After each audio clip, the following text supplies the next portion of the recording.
എമ്പുരാൻ സംവിധായകൻ പൃഥ്വിരാജിന് പിന്നാലെ നിർമ്മാതാവ് ആന്റണി പെരുമ്പാവൂരിനും നോട്ടീസ് അയച്ച് ആദായ നികുതി വകുപ്പ്. ലൂസിഫർ, മരക്കാർ, അറബിക്കടലിന്റെ സിംഹം എന്നീ രണ്ട് ചിത്രങ്ങളുടെ സാമ്പത്തിക ഇടപാടുകളിൽ വ്യക്തത വരുത്തണമെന്നാവശ്യപ്പെട്ടാണ് ആന്റണി പെരുമ്പാവൂരിന് നോട്ടീസ് അയച്ചിരിക്കുന്നത്.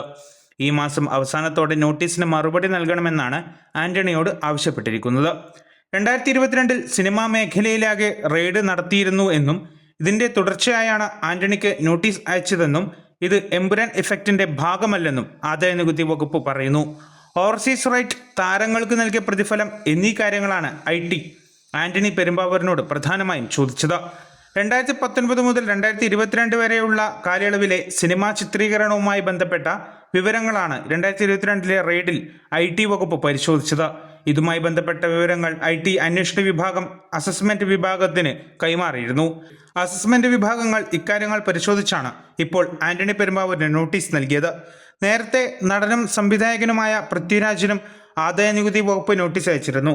കടുവ, ജനഗണമന, ഗോൾഡ് എന്നീ ചിത്രങ്ങളുടെ പ്രതിഫലം സംബന്ധിച്ച വിവരങ്ങൾ തേടിയായിരുന്നു നോട്ടീസ്. 1 മാസത്തിനുള്ളിൽ മറുപടി നൽകണമെന്നാണ് നോട്ടീസിലെ ആവശ്യം. ഇത് സ്വാഭാവികമായ നടപടിയാണെന്ന് വിശദീകരിച്ചു.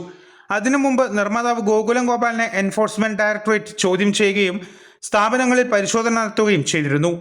PMLA ലംഘനം, വിദേശ നാണയ വിനിമയ ചട്ടങ്ങളുടെ ലംഘനം തുടങ്ങിയവയുടെ പേരിലായിരുന്നു EDയുടെ പരിശോധന. ഇതിനെല്ലാം പിന്നാലെയാണ് ഇപ്പോൾ ആന്റണി പെരുമ്പാവൂരിനും ആദായനികുതി വകുപ്പ് നോട്ടീസ് അയച്ചത്. കേന്ദ്രം ഭരിക്കുന്ന BJPയെയും സംഘപരിവാറിനെയും രൂക്ഷമായി വിമർശിക്കുന്ന ചിത്രമാണ് എമ്പുരാൻ.